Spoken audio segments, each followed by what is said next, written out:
सिया राम जय जय राम, सिया राम जय। तो आगे आगे हनुमान जी और पीछे पीछे सुकंद जी बोल रहे हैं, लेकिन जब हनुमान जी दृढ़ विश्वास के साथ बोलते सिया राम जय जय राम, तो वो पीछे जो थे उनको दृढ़ विश्वास तो कमी था। अब बीच बीच में से पूंछ में से निकल कर कहते प्रभु बच तो जाएंगे ना। हनुमान जी ने कहा चुपचाप नाम ले बस, और कुछ कहने की जरूरत नहीं, इधर उधर की बातें नहीं करनी चाहिए। आगे आगे हनुमान जी सिया राम जय जय राम, पीछे पीछे सुकंद सिया राम जय जय सिया राम। यही हो रहा है। इतने में राघवेंद्र सरकार पहुंचे सुकंत की राजधानी, और जब राघवेंद्र सरकार पहुंचे माताओं, पता चला राघवेंद्र सरकार ने कहा कहाँ गया सुकंत, पता चला वो तो कहीं चले गए। और किन्हीं के माध्यम से पता चला एक बंदर आया था, उनको लेकर के चला गया। राघव ने कहा कहाँ लेके चला गया। राम जी परेशान होने लगे। इतने में लक्ष्मण ने कहा प्रभु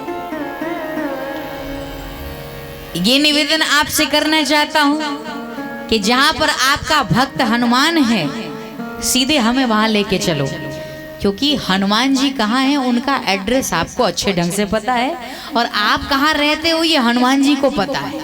तो एक काम करो ना, हमें सीधे लेकर के चलो, और सीधे लेकर के कहाँ है हनुमान जी। अब राघव आगे आगे पीछे पीछे पूरी सेना लक्ष्मण सहित चल पड़ी, और वही जंगल में पहुंच गए जहां पर सुकंत के साथ बैठे बैठे भगवान श्री वीर बजरंगबली सिया राम जय जय राम, सिया राम जय जय सिया राम। आगे आगे हनुमान जी पीछे पीछे सुकंत बोले ही जा रहे थे। इतने में राघव पहुंचे। राघव ने बहुत आवाज लगाई, लेकिन हनुमान जी आंख बंद किए, बस एक मस्ती में झांझ लिए और गाई चली जा रहे, कुछ सुनते ही नहीं। सुकंत भी पीछे सांस रोके गाए जा रहे। अंत में भगवान राघवेंद्र सरकार ने बाण चलाना शुरू कर दिया, लेकिन माताओं ये नाम का आवरण इतना बलिष्ठ है, यह नाम के आवरण का यह प्रभाव है कि राम जी के सारे अस्त्र शस्त्र विफल हो गए। राम जी का अस्त्र शस्त्र विफल हो जाता है, और राघवेंद्र सरकार अंत में पसीने की बूंद से लथपथ थक से गए। तो लक्ष्मण को लगा कि ये सारे परेशानी का जड़ कोई है तो वो हनुमान है, हनुमान को सबक सिखा दो, सब बात ठीक हो जाएगी। क्योंकि राम जी को परेशान करने वाला कोई और नहीं, हनुमान है। वो ना होता तो सुकंत कब का मारा जाता।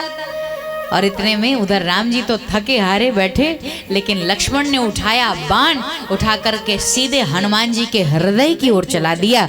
और जैसे बाण हनुमान जी के हृदय में लगा, क्या हो गया, राघवेंद्र सरकार मूर्छित हो गए। बाण लगी हनुमान को और मूर्छित राम हो गए।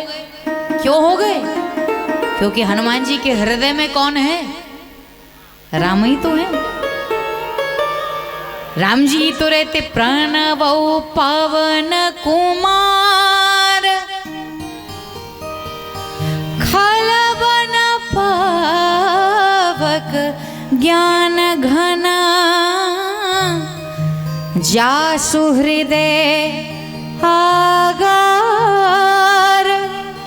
बसहि राम सर चाप धर। तो हनुमान जी के हृदय में राम ही तो है माता, राम जी ही तो विराजमान रहते हैं। तो जैसे चलाया बाण और बेहोश हो गए राम जी। अब तो सब परेशान हो गए कि राम जी कैसे बेहोश हो गए, सब परेशान। सारे लोग राम जी को स्वस्थ करने गए। राम जी की जब मूर्छा खुली, अब ध्यान से सुनना, अब बात धीरे धीरे विश्राम की ओर जा रही है। राम जी की जब मूर्छा खुली तो राम जी सीधे हनुमान जी के पास गए और हनुमान जी के हृदय पे लगे बाण को देखा। रक्त भी थोड़े थोड़े गिर रहे थे। बाण तो हटाया, जो रक्त गिर रहा है ये राघव देख नहीं पाते। और राम जी को इतना कष्ट हुआ, मेरे कारण मेरे भक्त को चोट लगी, राघव इतना राम जी के अश्रुपात होने लगे। राम जी आंख बंद कर लेते हैं और हनुमान जी के सर पर, कभी आंख बंद है, कभी सर पर हाथ रखते, कभी फिर हाथ पीछे करते, फिर हृदय पे हाथ रखते, फिर हाथ पीछे करते, फिर सर पर हाथ रखते। यही कर रहे हैं। हनुमान जी ने कहा हाँ, बड़ा बढ़िया मौका है, इसी में काम बना लो। और हनुमान जी ने क्या किया, जैसे राघवेंद्र सरकार हनुमान जी के सर पर हाथ रखते फिर पीछे करते, इतने में हनुमान जी ने पीछे पूंछ में लपेटे सुकंत को अपनी गोद में बिठा लिया। और जब राघव को हनुमान के सर पर हाथ रखना था, इतने में उन्होंने सुकंत के माथे पर हाथ रख दिया। और जब सुकंत के माथे पर हाथ रखा, राघव की आंखें खुल गई। अरे ये क्या, इनको तो मारने वाला था। हनुमान जी ने कहा अब बताओ, तुमने अपने बरद हस्त को इनके शीश पर रखा, अब मारोगे? क्योंकि जिस पर राघव का हाथ हो उसको संसार में कोई मार नहीं सकता, अब मारोगे इसको? हनुमान जी से राम जी ने कहा, हनुमान ये तुमने ठीक तो नहीं किया, मैंने गुरुदेव के चरणों की सौगंध खाई है। तब से पता चला इसी सभा में गुरुदेव भी आने लगे। और जैसे गुरुदेव का आगमन हो रहा है, इतने में हनुमान जी ने सुकंत से कहा, शीघ्र जाओ, जाकर के गुरुदेव के चरणों में दंडवत प्रणाम करो, गुरु जी को प्रणाम करो। और दौड़ा दौड़ा सुकंत गया है, जाकर के विश्वामित्र जी को प्रणाम करता है। और जैसे ही प्रणाम, संत का हृदय सरल होता है ना, संत हृदय नवनीत समाना, संत इतने सरल होते हैं कि पूछो मत। जैसे ही सुकंत ने प्रणाम किया, इतने में विश्वामित्र जी आवाज लगाते हैं कि राम, अरे इसको मत मारना, क्योंकि इसकी बुद्धि सुधर गई है। और संत का काम है सुधार, न कि संहार। अगर बुद्धि सुधर गई तो अब इसको मारने की आवश्यकता नहीं है। और इतने में अब राम जी की भी बात रह गई, हनुमान जी की भी बात रह गई। अब सारे लोग जब इकट्ठा हुए तो सबने प्रश्न किया आपस में कि सब तो ठीक है, लेकिन ये बताओ कि आखिर संत को न प्रणाम करने की जो कुशिक्षा है, जो गलत शिक्षा है, ये कहाँ से तुमको प्राप्त हुई? और इतना कहना ही था कि नारद सोचे कि हमारा ही नाम न ले ले, इतने में खुद ही आ गए। और नारद जी ने कहा, जय हो भगवान, ये सब हमारा ही परिणाम है, हम ही ने सिखाया था। तो लोग सबने पूछा कि जब सिखाया था तो ये नहीं समझा कि इनकी जान भी जा सकती थी, ये मारे भी जा सकते थे बिना कारण।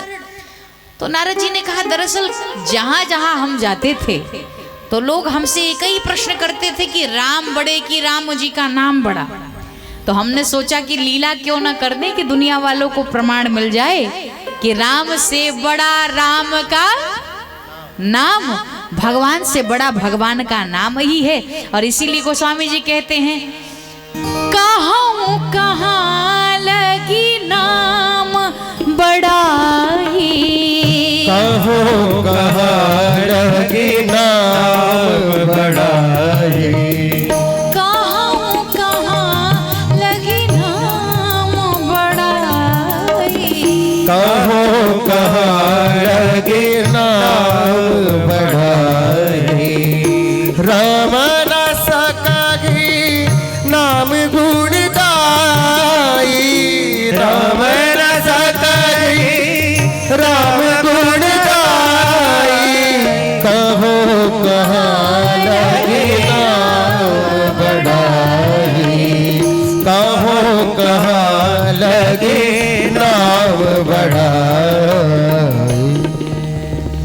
राम न सकई नाम गुण गाय, और कहूँ कहाँ लगी नाम बढ़ाई। तो यह नाम इतना मीठा है माताओं, दुनिया का कोई रस हो ज्यादा ले लोगे तो बस कह दोगे, और बस नहीं कहा तो आपने फिर बेबस हो जाओगे। पर भगवान राम के नाम का रस इतना है, ऐसा है, जीवन में कितना भी लिया जाए, कितना भी पिया जाए, तृप्ति कभी होने वाली नहीं है। इसीलिए कहाँ कहाँ लगी नाम बड़ाई, राम न सकई नाम गुण गाई। तो राम जी